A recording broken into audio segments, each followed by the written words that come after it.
Recent గా Cherlapally Vijaya Reddy case అయితే మనందరం చూసాం. తను ఆత్మహత్య చేసుకుందే కాకుండా తన పిల్లల్ని కూడా ఇందులో ఇన్వాల్వ్ చేసింది. అయితే ఇప్పుడు దీనిపైన ఒక బిగ్ ట్విస్ట్ అయితే బయటకు వచ్చింది. నిన్న విజయారెడ్డి గారి మామయ్య ఇలా న్యూస్ లో చెప్తూ, అమ్మాయికి మాకు పెద్దగా సంబంధం లేదు, తను మాకు కాంటాక్ట్ లో ఉండడం చాలా తక్కువ, మాకు కాల్స్ చేసి ఎలా ఉన్నారు, ఏం చేస్తున్నారు, ఇలాంటి ఇన్ఫర్మేషన్ అయితే మాకు ఇవ్వలేదు.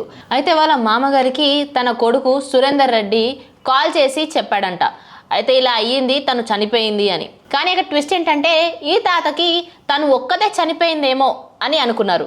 కానీ అక్కడ తాతకు తర్వాత తెలిసింది ఏంటంటే, మొత్తం ఫ్యామిలీ మెంబర్స్ ముగ్గురు చనిపోయారు అని. అయితే సురేందర్ రెడ్డి ఏం చేస్తుంటాడు, ఆయన ఎక్కడ ఉంటాడు, మరి ఫ్యామిలీ ఇంత ఫేస్ చేస్తుంటే ఇవన్నీ తెలియకుండా ఎలా ఉన్నాయంటే, సురేందర్ రెడ్డి దుబాయ్లో ఉంటాడు. అక్కడ డబ్బులు సంపాదిస్తూ ఇంటికి పంపిస్తూ ఉంటాడంట. సడన్గా సురేందర్ రెడ్డికి ఇక్కడ నుండి కాల్ వెళ్ళింది, ఇలా ఆత్మహత్య చేసుకొని ముగ్గురు చనిపోయారు అని. ఆ వెంటనే సురేందర్ రెడ్డి తన ఫాదర్కి కాల్ చేసి ఇలా జరిగింది అని ఇన్ఫర్మేషన్ ఇచ్చాడు.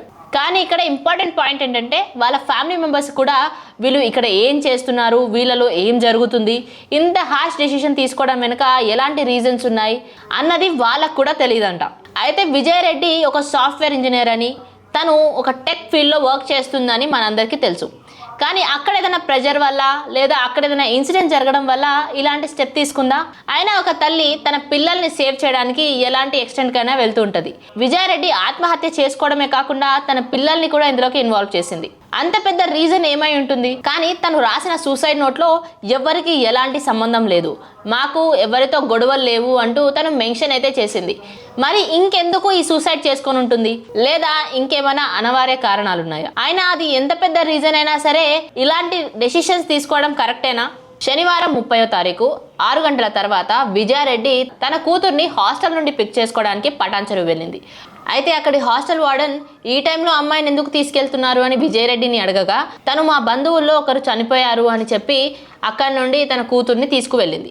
ఆ తర్వాత అక్కడి నుండి గట్కేసర్కి వెళ్ళి తన కొడుకుని కూడా పిక్ చేసుకొని చెర్లపల్లి రైల్వే స్టేషన్లో కార్ని పార్క్ చేసి అందులోనే ఒక సూసైడ్ నోట్లు పెట్టి అక్కడి నుండి మెల్లగా వాక్ చేసుకుంటూ వెళ్తున్నట్టయితే విజువల్స్లో కనిపిస్తూ ఉంది. అయితే విజువల్స్లో చూస్తే వాళ్ళు చాలా కామ్గా సెటిల్డ్గా వెళ్తున్నట్టయితే మనం చూస్తున్నాం.